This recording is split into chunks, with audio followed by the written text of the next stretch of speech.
Hello students, आज की class में आपका स्वागत है। तो पिछली क्लास में जो दवजांग विधि अपन सीख रहे थे उसका जो शेष पार्ट रह गया था उसके बारे में अब आज चर्चा करते हैं। तो अगला एग्जाम्पल है आपका, एक एग्जाम्पल अपन ने पिछली क्लास में कर लिया था। अब आज की क्लास में 13,500 × 80 एग्जाम्पल है। 13,500 × 80 में किसका भाग देना है? 975 का, 975 का। तो इसमें दवजांक तो कितना लेंगे और मुख्यांक कितना लेंगे? यदि अपन दवजांक 5 लेते हैं तो मुख्यांक अपने पास कितना बच जाएगा? 97। बड़ी मुख्यांक ज़्यादा बच जाएगा, 97 का भाग अपन आसान इजी वे में दे नहीं सकते हैं। तो इसलिए अपन क्या करते हैं, इसमें दवजांक में अंक ज़्यादा ले लेते हैं। तो दवजांक कितना आपका? दवजांक 75 और मुख्यांक कितना हो गया? मुख्यांक कितना हो गया? 9। अब वही भाग के 3 खंड बनाने, पहला खंड, दूसरा खंड और तीसरा खंड। अब आप तय करो भाज्य के कितने अंक तीसरे खंड में रखे जाएंगे। तो भाग्य के कितने अंक तीसरे खंड में रखे जाएंगे बोलो? तो अपने पास देखो, यहां चलते हैं अपन। दवजांक में कितने अंक हैं? 2। तो भाज्य के कितने अंकों को तीसरे खंड में रखेंगे? 2 अंकों को, 7 और 9। अब शेष जो अंक बच गए भाज्य के उसको कहाँ रखते हैं? मध्य खंड में, 1, 3 और 5। ओके। मुख्यांक कितना है? 9। दवजांक कितना है? 75। सबसे पहले आपको क्या करना है? 9 का भाग यानी मुख्यांक का भाग देते हैं भाज्य में। मुख्यांक का चयन भी इसी प्रकार करते हैं। ये मुख्यांक वो लेते हैं जिसका भाग भाज्य या संशोधित भाज्य में आसानी से दिया जा सकता है। तो 13 में भाग दिया 9 का, 13 भाग 9। तो कितनी बार जाएगा बोलो? 13 में 9 का भाग तो दे ही सकते हो। 9 एकम 9 यानी भाग एक बार। शेषफल कितने बच गए? शेषफल बराबर 13 में से 9 माइनस करेंगे तो कितना? 4। तो भागफल तो कहाँ लिखते हैं अपन? यहाँ नीचे। और शेषफल कहाँ लिखेंगे? 13 में दिया तो 13 के आगे और 5 से पहले यानी इनके मध्य में। शेषफल कितना है? 4। अब देखो, देखे नया भाज्य क्या आ गया? नया भाज्य क्या आपके पास? नया भाज्य देखो यहाँ 45 नया भाज्य इज इक्वल टू 45। संशोधित भाज्य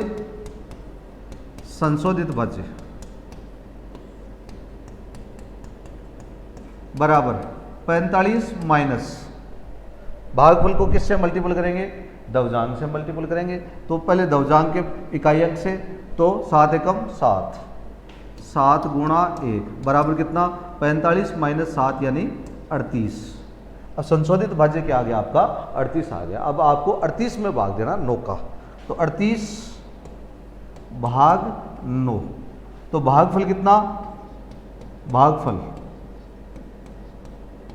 भागफल कितना? 4। 9 चौक 36। शेषफल कितना आ गया? शेषफल अब यहाँ नोट करना, शेषफल कितना? 2। भागफल कितना आया? 4। शेषफल कितना आया? 2। तो भागफल अपन कहाँ लेते हैं? यहाँ पर 4। और शेषफल कहाँ लेते हैं अपन? यहाँ पर। इससे आगे यानी ये। तो नया भाज्य क्या आ गया? तीसरा नया भाज्य बराबर कितना? 27। संशोधित भाज्य, नया भाज्य, बस यही फिक्स रण है। नया भाज्य, संशोधित भाज्य। संशोधित भाज्य में क्या करते हैं? जो नया भाज्य है उसमें से भागफल को दवजांक से गुणा करके घटा देते हैं। तो संशोधित भाज्य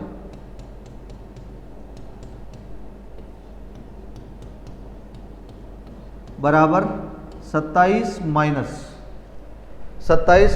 अब देखो इसका गुणनफल, अपने पास दवजांक में 2 अंक हैं तो इनका द्वंद्व योग होगा। 75 का 14 से द्वंद्व योग कितना?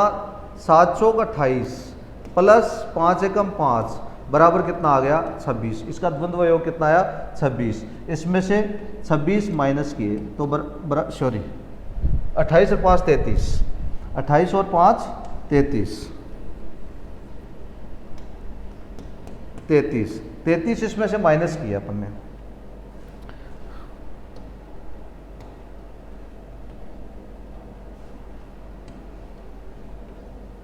तो संशोधित भाज्य कितना आ गया, माइनस का 6 आ गया। संशोधित भाज्य -6 है। तो अब देखना यहाँ पर संशोधित भाज्य -6 आने की वजह से क्या करना पड़ेगा अपने को, ये जो भाग है वो निरस्त करना पड़ेगा। चूंकि संशोधित भाज्य ऋणात्मक है इसलिए भागफल का द्वितीय व तृतीय चरण निरस्त करते हैं, तथा इस भागफल में ये जो द्वितीय अंक है, भागफल का दूसरा अंक है, वो 4 न लेकर के 3 लेंगे। क्या लेंगे, 4 न लेकर के 3 लेंगे, तो ये निरस्त करते हैं। ये लो,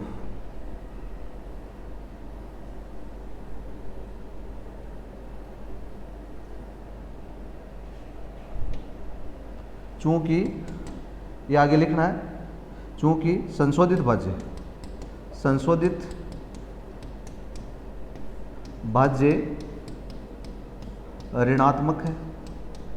ऋणात्मक है, इसलिए तीसरे चरण दूसरे, सेकंड व थर्ड चरण को निरस्त करना होगा,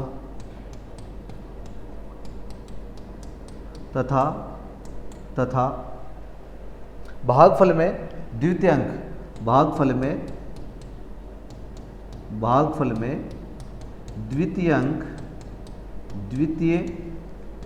अंक 4 न लेकर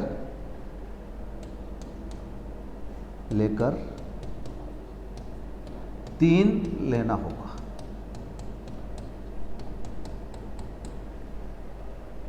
तो भागफल में यह करना पड़ेगा। तो चौथा चरण आपका क्या हो गया, चौथा चरण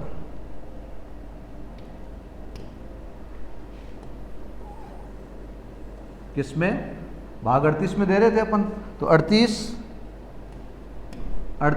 भाग 9, ये भागफल का ये जो द्वितीय अंक है उसको खत्म करना है। ये लो, तो यहां शेषफल भी दूसरा बचेगा अपने पास। भागफल कितना आया, भागफल बराबर 3 और शेषफल कितना लेंगे, शेषफल बराबर कितना, अब 9 तिये 27, 38 में से 27 माइनस करेंगे तो कितना बचेगा, 11। भागफल कितना, अपन ने क्या किया, इसमें अपना संशोधित भाज्य नेगेटिव आने की वजह से अपन ने क्या किया, जो भागफल का द्वितीय अंक था उसको 4 न लेकर के, 38 में 9 का भाग 4 बार न देकर के अपन ने क्या किया है, 3 बार दे दिया। तो 3 बार देने से भागफल तो क्या आ गया, 3, और शेषफल कितना आ गया, 11। अब संशोधित भाज्य एवं शेषफल, 5वां चरण हो गया क्या, संशोधित भाज्य, नया भाज्य, पहले नया भाज्य लिखें, नया भाज्य कितना आ गया, नया भाज्य 1189, दोनों अंकों को एक साथ ही ले लेते हैं। संशोधित भाज्य एवं शेषफल, संशोधित भाज्य एवं शेषफल, तो संशोधित भाज्य एवं शेषफल कितना, 1179 माइनस इनका द्वंद्व योग, तो इसका द्वंद्व योग कितना हो गया, 75 का 13 के साथ द्वंद्व योग कितना, 75 को 13, तिरछा गुणा करेंगे इनका, तो तिरछा गुणा करेंगे तो 7 ये 21 प्लस 5 एकम 5 गुणा 10, चूंकि दोनों अंक एक साथ ले लिए थे, माइनस इसका ऊर्ध्व गुणनफल 5 दिए 15, 5 गुणा 3, यह शेषफल बच जाएगा। तो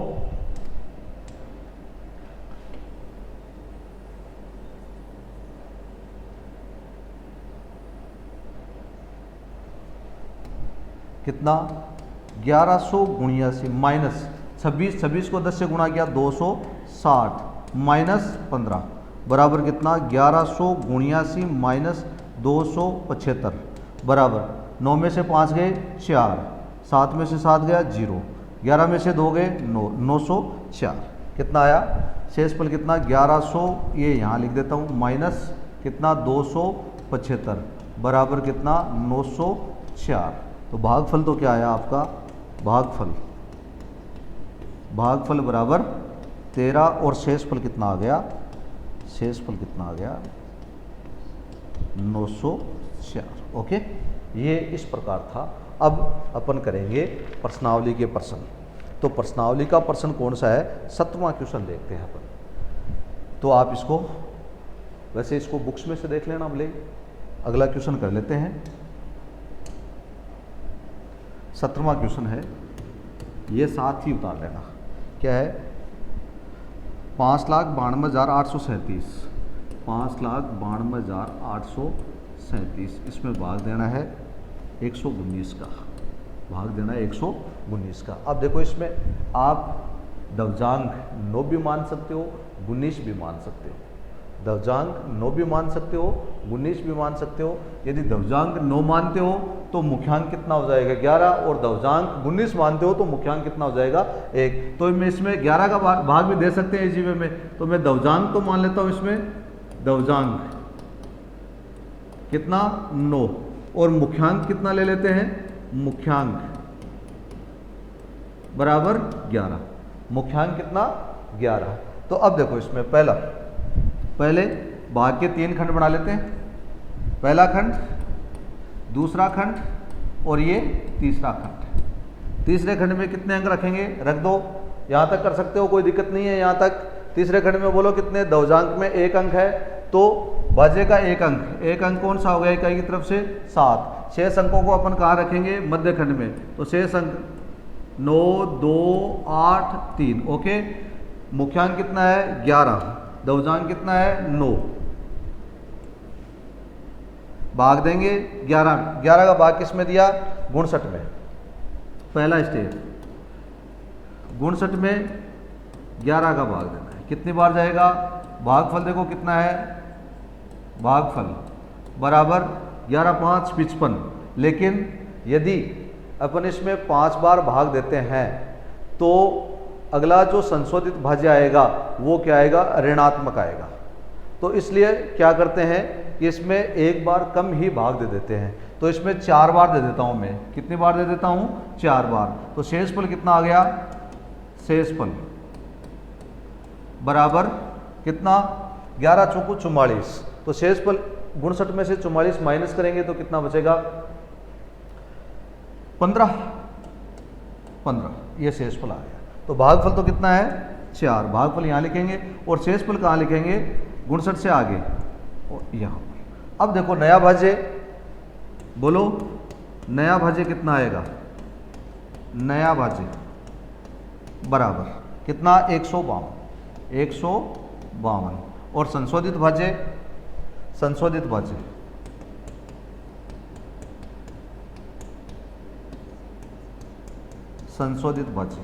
बोलो 152।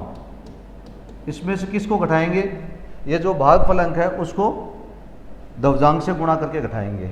9 चौक 36 बराबर कितना बच गया, 12 में से 6 गए तो 6, आशीष को दी, 15 में से 4 गया तो 11, 116। संशोधित भाज्य कितना आ गया आपका 116। अब देखो इसमें आप चेक कर सकते हो, आप ये चेक कर सकते हो कि ये सर ने 4 बार ही भाग क्यों दिया। सपोज है, मैं छोटा सा यहाँ लेके बता देता हूँ, यदि भाग में 5 बार देता, भाग कितनी बार देता 5 बार देता, तो शेषफल कितना 11 5 55, शेषफल कितने बचते 4 आपके पास। तो शेषफल 4 बचते तो नया भाज्य क्या आता, नया भाज्य क्या आता 45, नया भाज्य क्या आता आपके पास 45, ठीक है, यही आता, सॉरी 42, नया भाज्य क्या आता 42। अब संशोधित भाज्य क्या था, तो यहाँ पर आपका भागफलन कितना हो गया 5, 9 पंजो 45। भागफलन को किससे मल्टीपल करके घटाते हैं, दवजांक से। तो इसमें से 45 माइनस करेंगे तो से देखो संशोधित भाज्य नेगेटिव आ गया क्या। इसलिए अपन ने क्या किया था कि पहले इसमें भाग कम बार दे दिया, 5 बार न दे करके कितने बार दे दिया 4 बार दे दिया। तो 4 बार दे दिया तो अपने पास शेषफल क्या बच गया 15। अब देखो नया भाज्य कितना आया 152, संशोधित भाज्य कितना आ गया 116। अब 116 में भाग देंगे अपन, 116 भाग 11, तो 116 में भागफल तो 11 9 99, भागफल तो कितना 9, और शेषफल कितना बच गया, शेषफल। अब देखो इसमें से 116 में से 99 माइनस करेंगे तो कितना बचेगा 17, शेषफल कितना आ गया 17। ओके, तो भागफल तो 9 और शेषफल कितना 17। अब नया भाज्य क्या हो गया, तीसरा वही चरण, नया भाज्य, नया भाज्य बराबर कितना 178, 178 नया भाज्य 178, संशोधित भाज्य,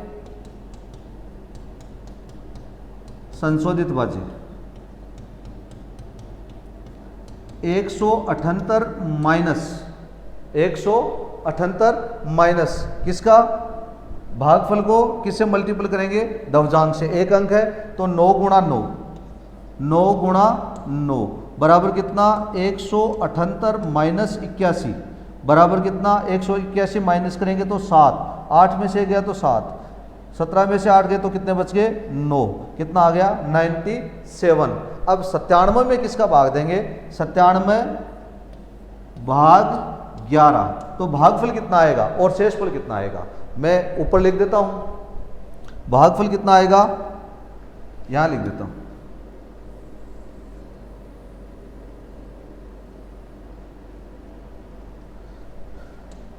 भागफल तो कितना आया,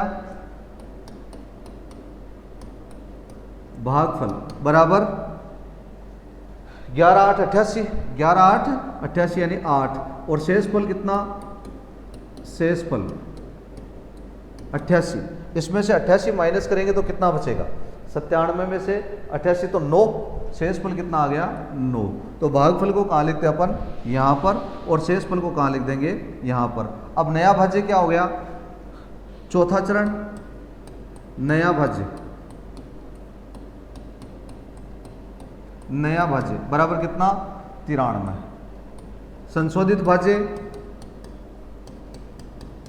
संशोधित भाज्य आप निकालो, संशोधित भाज्य बराबर कितना 93 माइनस किसका गुणनफल 9 अंटा 72, इसमें से 72 माइनस किए तो कितने बच गए 1 2 21, नया भाज्य कितना आ गया आपके पास, संशोधित भाज्य कितना आ गया 21। अब 21 में किसका भाग देंगे, 11 का भाग देंगे,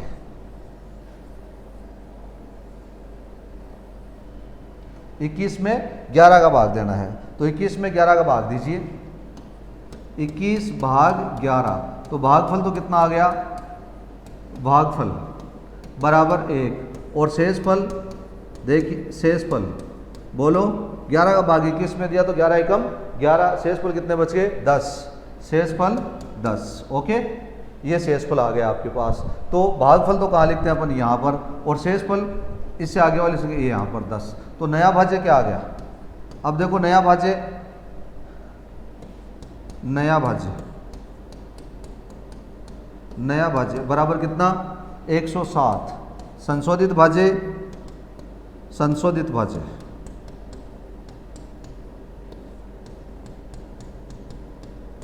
बराबर 100, संशोधित भाज्य एवं शेषफल, संशोधित भाज्य एवं शेषफल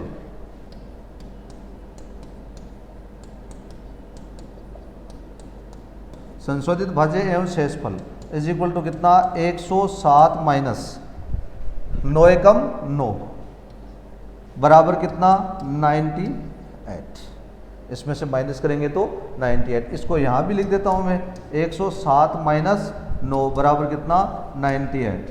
तो भागफल तो कितना आ गया आपका, भागफल इज इक्वल टू 4981, और शेषफल कितना आ गया, शेषफल बराबर कितना 98।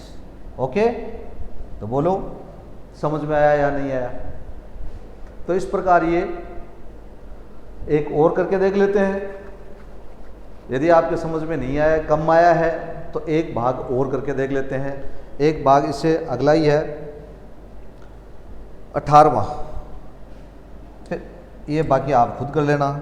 18वां क्या है, 18वां 58,764, 58,764 1764। इसमें भाग किसका देना है? 59 का भाग देना है, 59 का। तो दवजांक तो कितना, दवजांक कितना 9 और मुख्यांक कितना, मुख्यांक कितना 5। दवजांक कितना 9 और मुख्यांक 5। 3 खंड बना लीजिए, ये प्रथम खंड, ये मध्य खंड और ये तीसरा खंड। तो कितने अंक रखेंगे आप? चेक करो, देखें, आप बताओ भाज्य के कितने अंकों को तीसरे खंड में रखा जाएगा? दवजांक में 1 अंक है क्या? दवजांक में 1 अंक है, तो भाज्य का 1 अंक यहाँ रख देते हैं। शेष अंकों को मध्य खंड में 5, 8, 7, 6। मुख्यांक कितना है? 5। दवजांक कितना है? 9। ओके, 5 का भाग इसमें तो 5 बार जाता है, 1 बार जाता है। 5 का भाग 5 में 1 बार जाता है। यदि अपन इसमें 1 बार भाग दे देते हैं तो भागफल तो कितना आ गया? 1, और शेषफल कितना बचा? 0। अब फिर देखो आगे संशोधित भाज्य। तो संशोधित भाज्य, नया भाज्य के आगे आपके पास 8 में से इनका गुणनफल देखो, मैं यहाँ पर करके बता देता हूँ, थोड़ा सा फिर काट दूंगा। 5 एकम 5, 5 का भाग 5 में 1 बार जाता है, तो शेषफल कितना बच गया? 0। 0 को अपन यहाँ लिखेंगे। तो नया भाज्य के आगे आपका 8। अब संशोधित भाज्य क्या होगा? इसको दवजांक से मल्टीपल करके इसमें से माइनस करते हैं तो नेगेटिव आ गया। इसलिए अपन क्या करते हैं इसमें, इसलिए अपन ये करते हैं कि इसको मिटा दिया और इसको मिटा दिया, ठीक।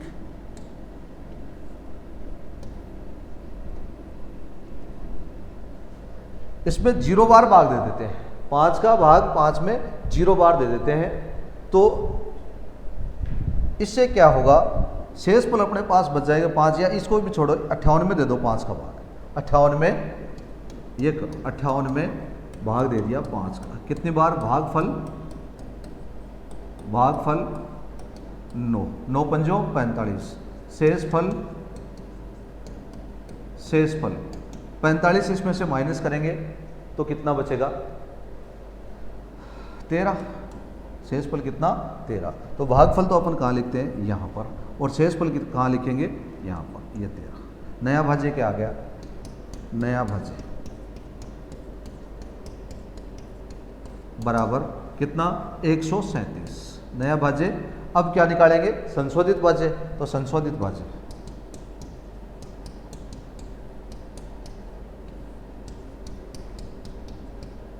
बराबर 137 माइनस इनका गुणनफल 9, 9, 81। 9 गुणा 9, दवजांक से गुणा करके घटा दिया, तो 137 माइनस 81। शेषफल कितना बच गया? 6। 13 में से 8 गए तो कितने बच गए? 5। 56। अब 56 में भाग देंगे किसका? 5 का। 56 में भाग दिया 5 का, तो भागफल वही 9 पंजों 45। भागफल बराबर 9, और शेषफल कितना हो गया? शेषफल इज इक्वल टू 11। शेषफल कितना? 11। 9 पंजों 45, सॉरी, हाँ 9 पंजों 45, और शेषफल कितने बच गए? 11। तो ये तो यहाँ लिख देंगे, और शेषफल कितना है? 11, ये यहाँ लिखेंगे, ठीक। 116। तो अब नया भाज्य क्या आएगा? मैं इसको मिटा रहा हूँ, आप इसको उतार लीजिए। 81 इसमें से माइनस करेंगे तो 6 बचेगा, ठीक है। 8, 5, 13, सही है।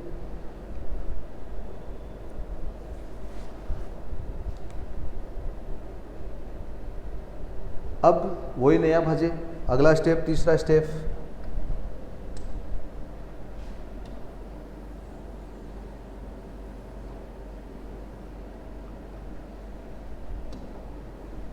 तीसरा स्टेप, नया भाज्य बराबर कितना? 116। संशोधित भाज्य, संशोधित भाज्य बराबर कितना? 116 माइनस इसका गुणनफल 9, 9, 81। 9, 9, 81। तो माइनस किया तो कितना आया? माइनस किया तो कितना? 6 में से 1 गया तो 5, 11 में से 8 गए तो कितने? 3, 35। अब 35 में इसका भाग देंगे अपन, किसका? 5 का। 35 में भाग दिया 5 का, तो तो इसमें 35 का भाग तो इसमें जाता है 7 बार, 7 पंजो 35, लेकिन इसकी वजह से क्या हो जाएगा, अपने पास शेषफल क्या बचेगा 0, तो नया भाज्य क्या आ जाएगा 4, नया भाज्य 4 आएगा, तो संशोधित भाज्य वही नेगेटिव आ जाएगा। तो इसके लिए अपन क्या करते हैं कि 5 का भाग एक बार कम दे देते हैं इसमें, तो 6 बार दे देते हैं, तो भागफल 6, भागफल बराबर 6, यानी 5 का भाग 35 में 6 बार दे दिया, तो शेषफल क्या बच जाएगा आपका 35 में 5 का भाग 6 पंजो 30, शेषफल कितना बच गया 5, शेषफल इज इक्वल टू 5। तो भागफल तो कहाँ लेते हैं अपन, यहाँ पर, भागफल तो यहाँ पर, और शेषफल के यहाँ पर ये। अब नया भाज्य, नया भाज्य क्या हो गया, नया भाज्य बराबर कितना 54। अब शेषफल एवं संशोधित भाज्य, शेषफल एवं संशोधित भाज्य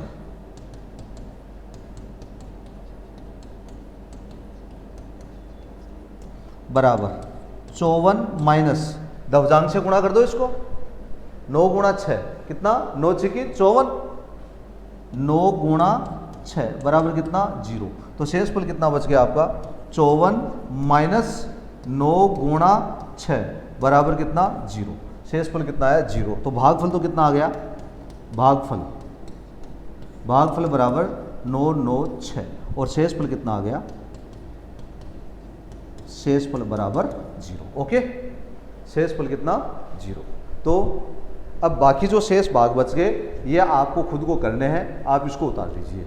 अब इससे अगला टॉपिक अपन करते हैं संख्या का वर्ग ज्ञात करना, और इसमें से 1 नंबर का प्रश्न आता है, ये इंपॉर्टेंट टॉपिक है, सरल टॉपिक है, संख्या का वर्ग ज्ञात करना, और वर्ग में भी मोस्टली द्वंद्व योग विधि से वर्ग ज्ञात करना। ये 1 नंबर का भी आ सकता है और 2 नंबर का प्रश्न भी आ सकता है। इसमें पेपर का क्या पैटर्न रहता है कि पेपर में पहला और दूसरा प्रश्न ये दोनों वैदिक गणित से पूछे जाते हैं, दोनों 1-1 नंबर के होते हैं, और 11वां प्रश्न होता है वो 2 अंक का होता है। तो मोस्टली चांस किसके रहते हैं, वर्ग ज्ञात करना या वर्गमूल ज्ञात करना, इन दोनों में से ये प्रश्न आएगा, 2 अंक का आएगा, या तो वर्ग ज्ञात करना पूछेगा या उस किसी संख्या का वर्गमूल ज्ञात करना पूछेगा। और मोस्टली किस में पूछता है, द्वंद्व योग विधि से, वर्ग ज्ञात करना भी द्वंद्व योग विधि से और वर्गमूल ज्ञात करना भी द्वंद्व योग विधि से। तो अगला टॉपिक शुरू करते हैं अपन, वर्ग ज्ञात करना, संख्या का वर्ग ज्ञात करना, वर्ग ज्ञात करना। अब कोई भी संख्या है उसके वर्ग ज्ञात करने के अपने पास 5 फॉर्मूले हैं। कौन कौन से फॉर्मूले, पहला सूत्र एकाधिकेन पूर्वेण, एकाधिकेन पूर्वेण, सूत्र एकाधिकेन पूर्वेण। इस सूत्र द्वारा, इस मेथड द्वारा अपन उन्हीं संख्याओं का वर्ग ज्ञात कर सकते हैं जिसका इकाई अंक 5 होता है, जिसका इकाई अंक 5 होता है, उन्हीं संख्याओं का वर्ग ज्ञात करने में ये विधि आसान रहती है। ये विधि उन्हीं संख्याओं का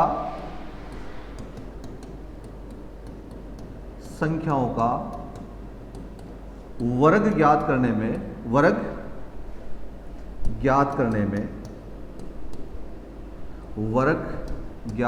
में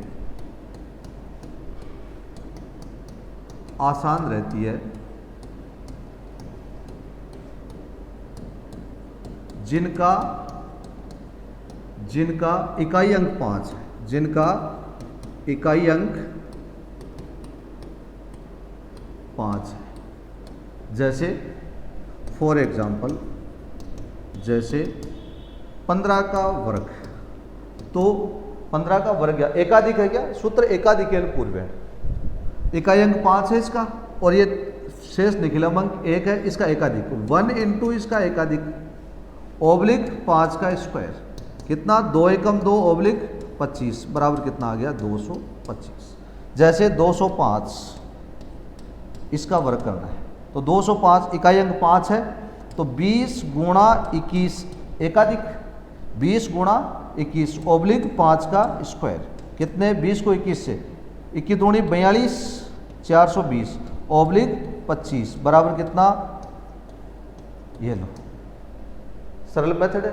सूत्र एकाधिकेन पूर्वेण द्वारा किसी भी संख्या का वर्ग ज्ञात करना। अब है इससे अगला मेथड, इससे पहले आप इसको उतार लीजिए। सूत्र एकाधिकेन पूर्वेण, बोलो समझ में आया नहीं आया। अब आपको अपनी बुक्स के जो क्वेश्चन है 1.2 के वो इससे करने हैं। वैदिक विधि से वर्ग ज्ञात करना और पर्टिकुलर नाम भी लिखा हुआ है इसमें। तीसरा क्वेश्चन देखना, तीसरे क्वेश्चन में कोई सा भी क्वेश्चन आप कर सकते हो। सूत्र एकाधिकेन पूर्वेण द्वारा वर्ग ज्ञात करना, तो तीसरा क्वेश्चन आपको खुद को करना है। चलें आगे। दूसरा मेथड क्या है, उपसूत्र अनुरूपेण, वर्ग ज्ञात करने का उपसूत्र अनुरूपेण। इसमें क्या करते हैं, ये विधि भी केवल 2 अंकों वाली संख्याओं का वर्ग ज्ञात करने में ही उपयोगी है। इस विधि द्वारा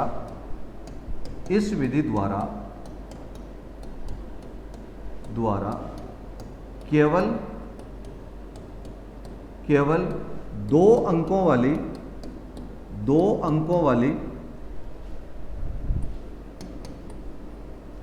संख्याओं का ही वर्ग ज्ञात किया जा सकता है। 2 अंकों वाली संख्याओं का ही वर्ग ज्ञात किया जा सकता है।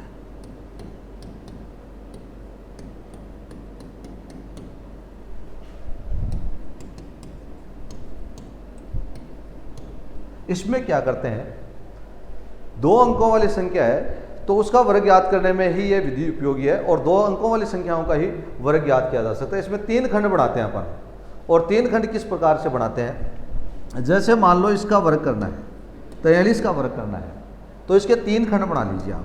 प्रथम खंड, मध्य खंड और ये तीसरा खंड। इसमें क्या करते हैं, दाई अंक का वर्ग। पहले खंड में क्या करते हैं, दाई अंक का वर्ग। मध्य खंड में क्या करते हैं, इकाई अंक और दाई अंक का गुणनफल 4 गुणा 3। और तीसरे खंड में क्या करते हैं, इकाई अंक का वर्ग यानी 3 का स्क्वायर। अब देखो इसका मान कितना हो गया, 4 चौक 16, ये कितना हो गया 4 तिये 12, और इसका मान कितना हो गया 3 तिये 9। अब इसमें क्या करते हैं, मध्य खंड में इन दोनों के गुणनफल से जो मान प्राप्त होता है उतना ही मान इसमें जोड़ देते हैं। तो 12 हुआ तो ये 12 इसमें जोड़ दिया, तो कितना 9 एक खंड, और ये 24 और ये कितना 16। अब 3 खंड हो गए अपने पास। और मध्य खंड में अब क्या करना है, मध्य खंड और तीसरे खंड में केवल एक एक अंक रखना है। मध्य खंड और तीसरे खंड में केवल एक एक अंक रखा जाता है। तो कितना हो जाएगा ये 9, ये इसको इस प्रकार लिखते हैं 16, ये हासिल हो जाएगी, ये 4 और ये 9। तो इसका मान कितना आ गया 9 4, ये आगे वाली संख्या में ऐड कर दूं 16 और 2 18, 1849। अब आप एक एग्जाम क्वेश्चन देख लीजिए। इसमें ये उपसूत्र अनुरूपेण द्वारा वर्ग ज्ञात कीजिए। दूसरा क्वेश्चन है, इसमें देखना कोई सा भी देख लो आप। 56, 8वां देख लेते हैं। 8वां क्वेश्चन साथ में उतार लेना। क्या है, 56 का स्क्वायर। किसका वर्ग करना है, 56 का। तो क्या करते हैं, इसमें 3 खंड बढ़ाते हैं, पहला, दूसरा और तीसरा। ये पहला, ये दूसरा और ये तीसरा। उपसूत्र अनुरूपेण है क्या, तो दाई अंक का वर्ग 5 का स्क्वायर, इकाई और दाई अंक का गुणनफल, और ये इकाई अंक का वर्ग। ओके, इसका मान कितना आया 25, इसका मान कितना आया 30, इसका मान कितना आया 36। ओके, इसमें क्या करते हैं 30 जोड़ देते हैं, तो ये कितना हो गया 36, ये कितना 60, ये कितना 25। इस प्रकार अपने पास ये 3 खंड आ गए। अब क्या करना है, मध्य खंड और तीसरे खंड में एक एक अंक रखना है, तो ये 25। अब ये कितना, ये 0 असल, यहाँ 6, इसको आस्की के रूप में लिख देते हैं। कितना 6 और 3, कितना हो गया 6। आस्की को आगे वाली संख्या में जोड़ दें, तो 3 0 3। ओके, 6 को आगे वाली संख्या में जोड़ दें, 25 और 6 31, ये लो 31 36। इसका वर्ग कितना आया 31 36। तो इस प्रकार दूसरी विधि संपन्न हुई। दो विधियां हो गई क्या आपकी, सूत्र एकाधिकेन पूर्वेण, उपसूत्र अनुरूपेण, ये दो मेथड हो गए आपके। अब तीसरा मेथड है सूत्र निखिलम, आधार या उपाधार विधि। तो तीसरी विधि, तीसरा क्या है, सूत्र निखिलम, वर्ग ज्ञात करने का सूत्र निखिलम, सूत्र निखिलम, आधार और उपाधार विधि, आधार और उपाधार। इसको और क्या बोलते हैं, ये भी इंपॉर्टेंट है, ये मेथड भी इंपॉर्टेंट है, इसके ऊपर भी पूछा जा सकता है। इसको, इसका दूसरा नाम है यावदूनम, यावदूनम तावदूनी, तावदूनी करते करते वर्ग च योजियत, च योजियत, इसका नाम ये भी है। तो इसमें भी दो विधियां, निखिलम में दो विधियां हो गई, एक तो आधार विधि और एक उपाधार विधि। तो पहला है आधार विधि, आधार विधि, इसका सूत्र लिख लीजिए। आधार विधि सूत्र क्या है इसका, सूत्र है इसका संख्या प्लस उसका विचलन, संख्या प्लस विचलन ओब्लिक विचलन का होल स्क्वायर, विचलन का होल स्क्वायर। ओके, विचलन क्या है, संख्या माइनस आधार। अब इसके जो दाहिना पक्ष है, जो दाहिना पक्ष है इसमें उतने ही अंक रखे जाएंगे जितने इसके आधार में शून्य है। आधार में जितने शून्य, नोट लिख लो ये, नोट, आधार में जितने शून्य, जितने शून्य है, शून्य है, दाहिने पक्ष में उतने ही अंक रखे जाएंगे, उतने ही अंक रखे जाएंगे। फॉर एग्जाम्पल, एक एग्जाम्पल क्वेश्चन करके बता देता हूं, देखना। पहला ही है उपसूत्र यावदूनम तावदूनी द्वारा वर्ग ज्ञात कीजिए। दूसरा क्वेश्चन देखना 106, 106 का वर्ग, क्वेश्चन नंबर है 2, 106 का होल स्क्वायर। अब देखो इसका आधार तो कितना है, इसका आधार मैं यहाँ लिख लेता हूँ।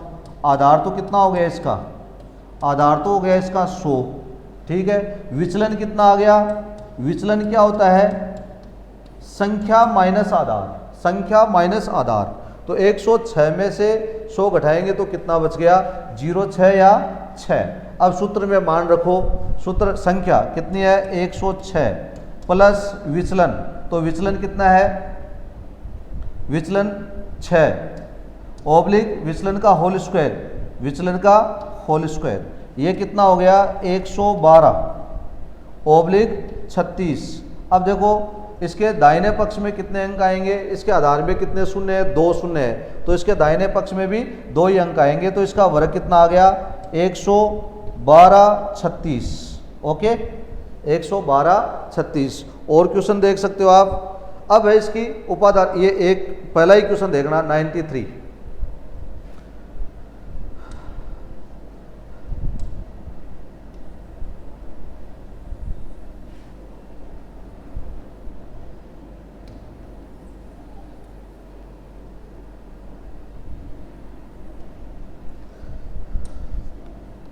पहला क्वेश्चन किसका वर्ग करना है, 93 का वर्ग करना है। तो इसका आधार कितना लेंगे अपन, इसका आधार कितना हो गया 100। विचलन कितना हो गया, विचलन बोलो 93 माइनस 100 बराबर कितना, माइनस का 7। विचलन कितना आया, माइनस का 7। तो फॉर्मूला क्या है, संख्या 93 प्लस विचलन माइनस का 7 ओब्लिक विचलन का होल स्क्वायर, 7 का होल स्क्वायर। बोलो कितना बचेगा 86 ओब्लिक 7 7 49। 2 कितने अंक रखेंगे, माइनस माइनस प्लस हो गया क्या। तो इसके दाहिने पक्ष में कितने अंक रखेंगे, जितने आधार में शून्य होते हैं। तो आधार में शून्य कितने 2, तो ये कितना हो गया 86 49। ओके, ये आपका आधार विधि हो गई। अब है उपाधार विधि। तो उपाधार विधि में क्या करना है, इसको सिर्फ उपाधार अंक से गुणा कर देना है। क्या करना है, सिर्फ उपाधार अंक से गुणा कर देना। ये इसमें ओबलिंग है, तो उपाधार विधि, ये उपाधार विधि, इसका सेकंड है उपाधार विधि। इसका फॉर्मूला लिख लीजिए, सूत्र क्या हो गया, उपाधार अंक इनटू संख्या प्लस विचलन ओब्लिक विचलन का होल स्क्वायर, ये इसका फॉर्मूला हो गया। अब इस सूत्र से उपाधार अंक क्या है, इस सूत्र से अपन क्वेश्चन करते हैं। ये कोई सा भी क्वेश्चन देख लीजिए। पहले मैं 45 का वर्ग करके बता देता हूँ आपको, 45 है 46 का वर्ग करके बता देता हूँ। तो इसका आधार तो कितना हो गया, आधार तो हो गया इसका 10, उपाधार हो गया इसका 4 गुणा 10 यानी 40। तो उपाधार अंक कितना हो गया, उपाधार अंक कितना हो गया इसका 4। ठीक है, तो सूत्र में मान रखिए उपाधार अंक कितना है 4, संख्या कितनी है, संख्या 46 प्लस विचलन कितना हो गया इसका, विचलन 46 माइनस 40 बराबर कितना 6, विचलन हुआ 6 ओब्लिक विचलन का होल स्क्वायर 6 का स्क्वायर, ये कितना 46 और 6 52, तो 4 गुणा 52 ओब्लिक 36 कितना 4 दूनी 8 5 चौक 20 ओब्लिक, ये देखिए इसके आधार में 1 शून्य है तो दाहिने पक्ष में 1 अंक रखा जाएगा, 3 और 6, ये आगे वाली संख्या में जोड़ देते हैं। तो ये 6 8 3 11 11 2 21 16, इसका वर्ग कितना आएगा 21 16। तो आप उतारिए इसको। तो ये अपने पास कौन सी विधि हो गई, निखिलम विधि हो गई। और इसको और किस नाम से पुकारते हैं, यावदूनम तावदूनी कर्त वर्ग च योजयत। ठीक है, अब इसकी चौथी और महत्वपूर्ण विधि है। चौथी और महत्वपूर्ण विधि क्या है, ऊर्ध्व तिर्यक आधारित द्वंद्व योग विधि। ऊर्ध्व तिर्यक आधारित द्वंद्व विधि ये अपन कल नेक्स्ट क्लास में सीखेंगे। ओके, धन्यवाद। आज जो भी आपके समझ में नहीं आया है उसके बारे में आप कमेंट बॉक्स में ज़रूर कमेंट करके मुझे बताएं, तो उस समस्या का समाधान अगली क्लास में कर लिया जाएगा। धन्यवाद।